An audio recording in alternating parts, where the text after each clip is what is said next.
Hi, welcome to the YouTube channel. I'm going to work in polymer clay and sculpt. So you can use a lot of different things like this metal scraper, and to cut, take some yellow and burnt sienna and mix it. It's going to take some time. You kind of fold it and just keep mushing it back and forth. It wasn't the color that I thought I'd like it to be, so I took a little bit more white and a tiny bit of red. Kind of looks greenish, so the red is going to kind of counteract that and squish it around. So yeah, you can make really almost any color you want with the polymer clay. I'm going to make food, so I'm trying to kind of make it look like bread or something that could be food-like. So I just keep adding colors till I'm happy with it. I'm going to roll it out, take a cookie cutter. You don't have to use a cookie cutter, but I happen to have one. And I'm going to take some yellow and white, mix it up so I kind of get a lighter color for a cheese. Sometimes it gets a little sticky, and I'm going to pat it down and then use the rolling pin to kind of squish it on. Yeah, and pat, pat, pat.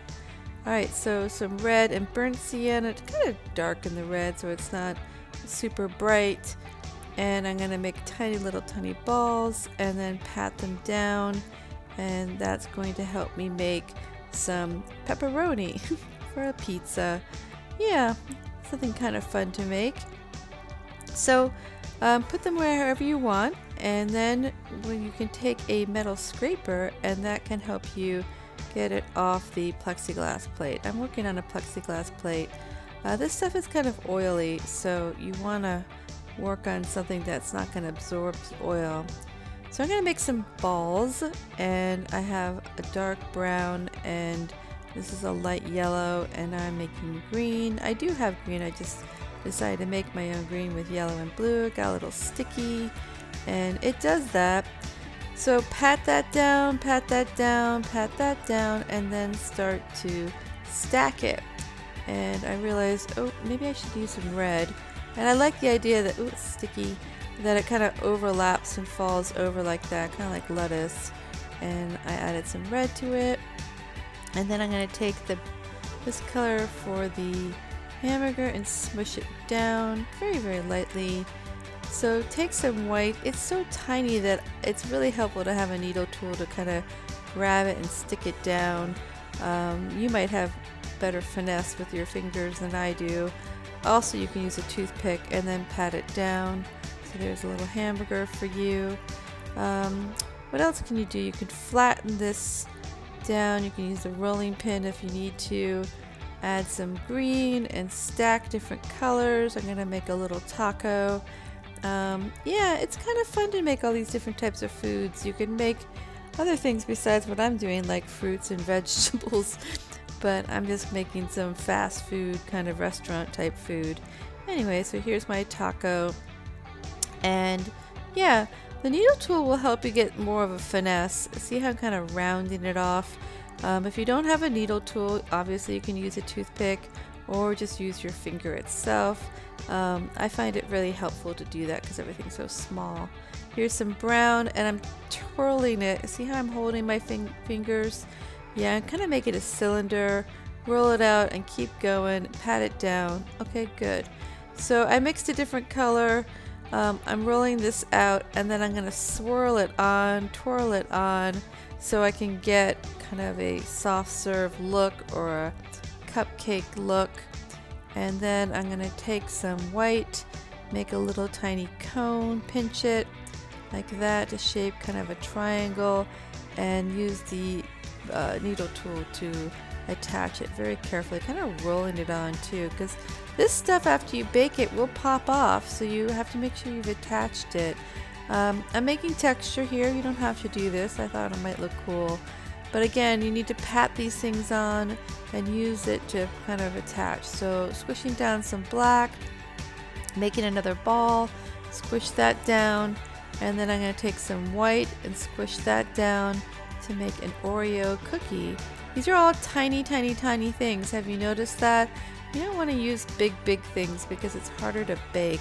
So the teeny weeny things work a lot better. So I'm going to layer it, and now I'm going to scrape it off using the metal scraper, and then I'm going to use the needle tool to kind of finesse it, change it, also pat it with my fingers. So you're going to kind of get used to using the tools as you go back and forth. I like using tools. I think it really does help, but if you don't want to use that, that's fine too. So this is a little tiny Oreo cookie. You can make multiple ones. Alright, so this is gold. I did not mix this color. I'm kind of rolling it out to make a patty. And then what I'm going to do is take some brown, cleaning my plate here, and I'm going to use the rolling pin to roll it out, and it will attach itself to the rolling pin. So I'm taking it off, and then I'm going to roll it again. I want a really, really thin piece, and it might break off when you take it off.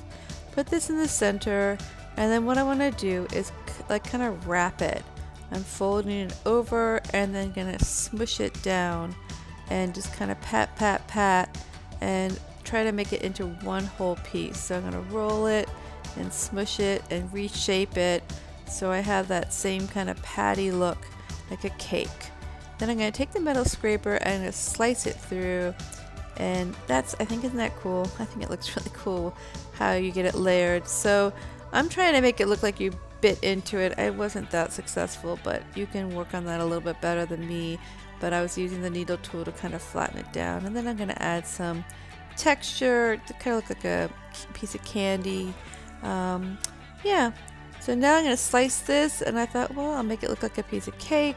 So I'm going to take a plate, roll this out, and squish it down and put it on top, and use the metal scraper to take it off, because sometimes it really does stick to everything. So this is all little things that I made. There's so much you could do with this. I think it's super cool. So then you're going to bake it according to the instructions. And when it's time to clean up, it's so easy just to grab everything and ball it up, but really try to kind of section each color off very carefully. Even try to cover it with a plastic, because this stuff is kind of oil based, so it will dry out in the air. So close the lid if you have a plastic container to put this in, and that will allow it to stay really fresh and ready to use. So hand sanitizer, yeah, this stuff will just magically clean and get it off. So it's kind of greasy or oily, and this is the extruder. I didn't really use that this time, but you can slice this off right here and take anything out. And yeah, just be careful as you slide your fingers across it. Just can rub this off. It's really wonderful, the hand sanitizer. And the metal scraper too works too as you're just scraping this off. So this will help kind of cut the oil off. Well, thank you so much for tuning in, liking, and subscribing to my YouTube channel.